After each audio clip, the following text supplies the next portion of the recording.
Nous sommes à Dakar. Notre invité est Khalifa Sall. C'est l'ancien maire de Dakar et l'un des leaders de l'opposition au président Macky Sall. Bonjour à vous. Bonjour. Avec moi pour cette interview, Charlotte Idrac de RFI. Bonjour Khalifa Sall. Bonjour Charlotte. Monsieur Sall, le 23 janvier doivent se tenir normalement des élections locales. Ce sont les premières élections depuis la réélection de Macky Sall en 2019. Est-ce qu'à vos yeux, c'est déjà une sorte de répétition générale, de premier tour, si j'ose dire, de l'élection à venir en 2024 ? Beaucoup de gens le pensent ainsi, beaucoup de gens le disent, le clament.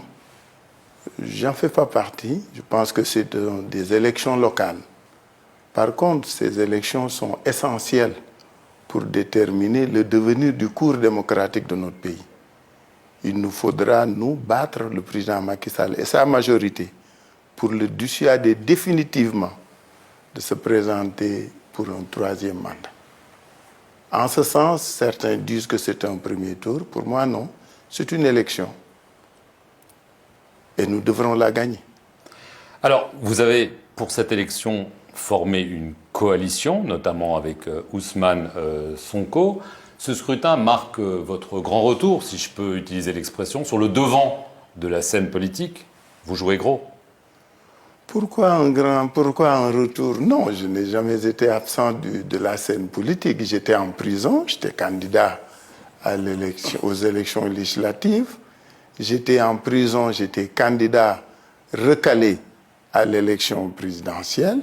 Et c'est tout à fait normal qu'avec les amis de Yewwi Askan Wi, Ousmane Sonko et tous les leaders qui sont avec nous dans cette large, belle et grande coalition, pour nous battre, afin que nous puissions montrer, convaincre les Sénégalais de ce dont nous sommes capables, mais surtout de notre volonté de gérer autrement les territoires. Khalifa Sall, le climat préélectoral est crispé. Il y a déjà eu des incidents. Est-ce que vous craignez une escalade, des violences comme celle du mois de mars dernier? On ne peut rien exclure. Vous savez pourquoi? Parce que la violence n'est pas le fait de l'opposition. Quand je le dis, les gens peuvent le comprendre. C'est le pouvoir actuel qui use de la violence. La violence n'est pas que physique. La violence, elle est politique. La violence, elle est juridique et judiciaire. La violence est dans cet harcèlement permanent dont font l'objet les opposants. La violence est dans la violation des textes. Aujourd'hui, nous sommes dans un scrutin où les règles sont bafouées, l'État ne respecte pas ses propres textes. Nous sommes obligés de résister. Justement, les représentants des confréries musulmanes ont proposé une charte de la non-violence.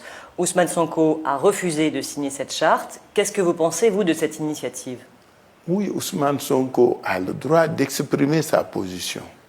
Il se trouve que cette initiative, nous la louons.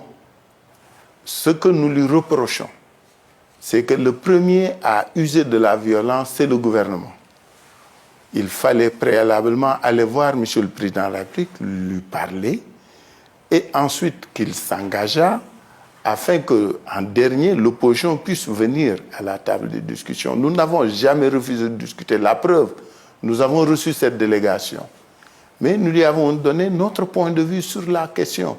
Aujourd'hui, ceux qui sont à l'origine de toutes les violences, c'est ce gouvernement-là. Oui, mais concrètement, quel message vous lancez à vos militants, à vos partisans? Si ça venait à déraper de nouveau, ce serait œil pour œil, dent pour dent? Qu'est-ce que vous appelez déraper à nouveau? On a vu qu'il suffisait d'une étincelle au mois de mars. Dans le processus électoral, ce que vous constatez, ce sont nos droits qui sont bafoués. Ce sont nos listes qui sont écartées. Ce sont nos candidats qui sont mis de côté. Vous pensez vraiment que les responsables de Benno Bokk Yakaar sont mieux outillés que nous pour faire des listes électorales? Vous le pensez? Et qu'il n'y ait eu aucun rejet de Benno Bokk Yakaar dans les 600 et quelques collectivités locales en liste. Vous pensez ça normal? Alors que nous savons, puisque vous savez, le Sénégal est un petit village, c'est un gros village, on sait ce qui se passe chez l'autre. Ils ont bénéficié de l'aide des autorités territoriales. Les préfets et certains sous-préfets les ont aidés. Par contre, il y a une campagne systématique de blocage des listes de l'opposition, pas que de Yewwi, de toute l'opposition. Toutes les listes de l'opposition ont fait l'objet de rejets, de difficultés. Aucune liste de Benno Bokk Yakaar n'a été. Les élections vont être truquées. Nous n'avons, pour l'instant, oui, nous pouvons le subodorer. Vous savez pourquoi? Je vous ai parlé de violence, mais surtout de violation des textes. Nous sommes à moins de 50 jours du scrutin. Nous ne savons rien du fichier électoral. Alors que nous savons, par expérience, depuis 2012, que ce gouvernement est en place, le fichier électoral est manipulé. Nous le savons. Un boycott est-il envisageable? Pas du tout. D'accord. Boycott, c'est trop facile. On s'opposera. On se battra pour qu'on ne nous vole pas notre victoire.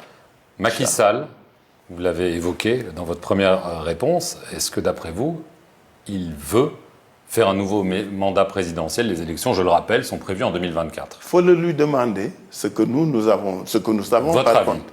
Non, je n'ai pas d'avis. Si vous avez fait une affirmation, question. Il faut aller lui poser la question. Alors, Est-ce que lui je vais vous poser la question. Est-ce qu'il en a le droit, à vos yeux? Non. Pourquoi? Parce que, vous savez, il y a ce qu'on appelle le VAR, vous le savez, en sport. La campagne de 2016, je suis socialiste. J'étais dans les instances du Parti socialiste. J'étais dans Benno Bokk Yakaar. L'argument massu, puisque nous avions eu le précédent avec le président Wade, vous vous souvenez de la conjonction de coordination et donc, et plus la virgule, cette fois-ci, ce n'est pas ça qu'on a. C'est le président lui-même qui a dit que nul ne peut faire plus de 2 mandats, nul ne peut faire. Et lui et tous ses partisans ont dit que c'était vraiment l'argument massu. Parce que moi, j'ai fait voter contre. J'ai voté contre eux. Alors que j'étais dans le Parti socialiste et j'étais dans Benno Bokk Yakaar.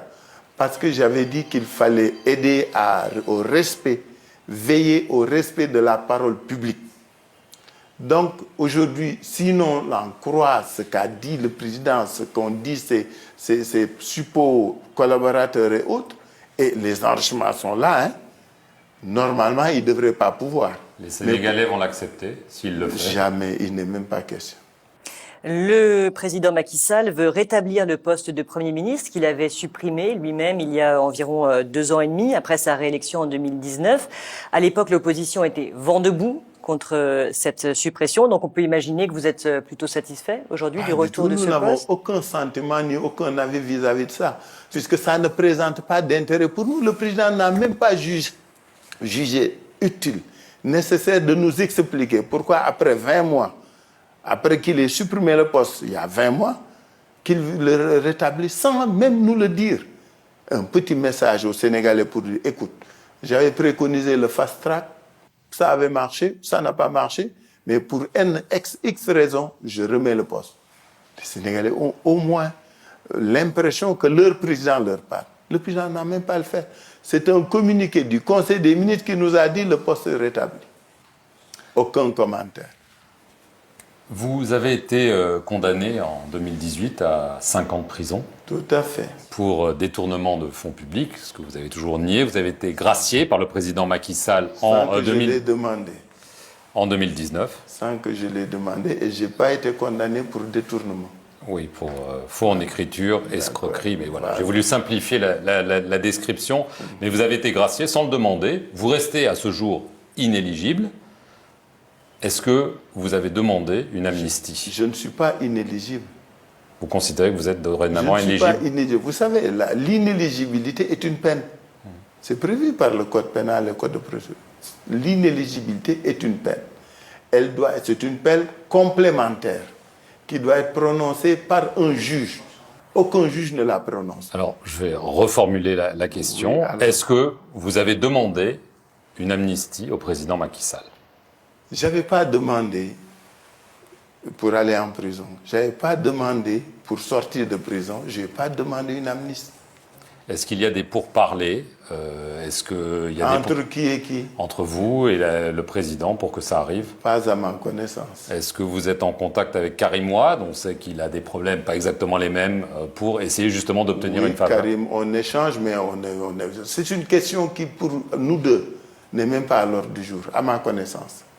Parce que c'est quand même une question qui vous concerne directement, vos droits politiques, votre avenir politique. Oui, mais mes droits politiques m'ont été, je les ai, en tout cas, je vis cette situation politique de manière politique, je me battrai de manière politique pour les recouvrer. Khalifa Sall, est-ce que vous espérez pouvoir être candidat à la présidentielle de 2024? Inch'Allah, je serai candidat en 2024. Et est-ce que vous pensez qu'il y aura un candidat unique, ou vous seriez pour un candidat unique de l'opposition en 2024?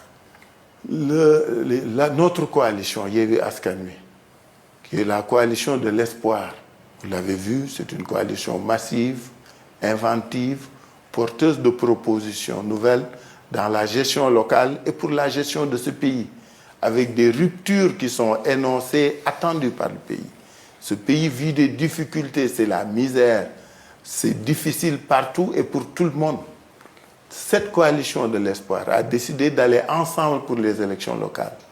Elle a décidé d'aller ensemble pour les élections législatives. Nous gouvernerons ensemble et pour la présidentielle, c'est la pluralité qui est préconisée. Donc vous pourriez être candidat, Ousmane Sonko pourrait être candidat. Oui, c'est préconisé. Et tous les candidats se battront. Et le mieux placé dans Yewwi a le soutien total de tout le monde. Merci Khalifa Sall. Je vous en prie. Et merci à vous de nous avoir suivis pour cet entretien sur France 24 et RFI.